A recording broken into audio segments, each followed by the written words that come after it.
A local family says their loved one came to a Warren psychiatric hospital for help and never left. She died unexpectedly, and nearly a year since her passing, her family says key questions have never been answered. Tonight, 7 investigator Ross Jones is digging into what went wrong. She was fine. And she's walking around, she seemed to be herself. And she told us, like, she's going to be home the next week. Larry Klug's wife, Pauline, walked into a Warren psychiatric hospital on a Saturday. She would leave 8 days later in a body bag. They said, your daughter's dead, and I go, what? And I just start screaming and kicking my feet. Whether her death could have been prevented is the question no one has answered.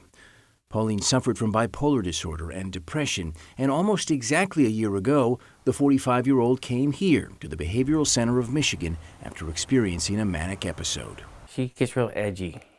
She don't get violent, but she gets edgy. According to hospital records, Pauline was given a whole host of medications, from sedatives to antipsychotics to antidepressants, on top of medicines used to treat other health conditions like obesity, diabetes, and high blood pressure. On her 8th day at the hospital, Pauline's family went to visit. And what happened? They wouldn't let us see her. They said that she was too riled up. She was having another manic episode, and hospital records show staff was struggling to control it. She'd been receiving an antidepressant called nortriptyline, and while the recommended maximum dose is 150 milligrams a day, Pauline was prescribed 225. It triggered a high-dose alert telling nurses to monitor patient closely. But on the day Pauline died, records showed doctors upped her dose even more to 300 milligrams. They also repeatedly increased her doses of Haldol, a powerful antipsychotic, and Benadryl too. All 3 of the drugs come with potential cardiovascular side effects, and 90 minutes after Pauline's last dose, she was dead. They said they didn't know why she had died. The Macomb County Medical Examiner did, concluding it was the combined effects of multiple oral and injectable medication. Pauline's autopsy found that the level of nortriptyline in her blood was at toxic levels. There was an unusually high number of different medications that were used. Pauline's family turned to a lawyer who hired Birmingham psychiatrist Dr. Gerald Shiner to review her medical records. When I see that doses are escalated or doubled, that's even more troubling, because for some of these medicines, doubling the dose doesn't make them work any faster. With no answers from the hospital, the next best hope was the state.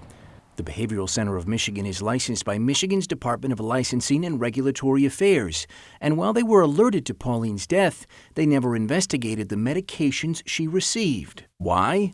A spokesman for the state tells us it isn't their job to determine if a drug prescribed by a physician is appropriate, only that it was given as it was prescribed. The lack of state interest and oversight is atrocious. Mark Reinstein is an advocate with the Mental Health Association in Michigan. My God, how can you not have an independent review of the entire mix of all the medication interactions from day one until the very end?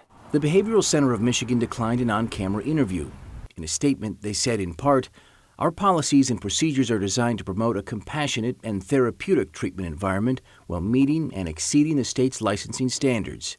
If an incident occurs, we investigate fully and partner with state agencies to ensure it's appropriately addressed." They added, "Our heartfelt sympathies are with the patient's family." Nearly a year since Pauline Klug died, her family says they don't want sympathy.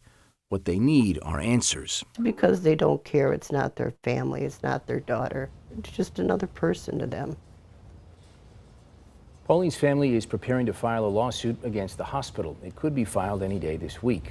Reached by email, Macomb County's deputy medical examiner told me that those high levels of nortriptyline in Pauline's blood may have been raised by what's called post-mortem redistribution, which can lead to higher drug concentrations than would be found at the time of death. It is one of several unanswered questions about a death that was not expected.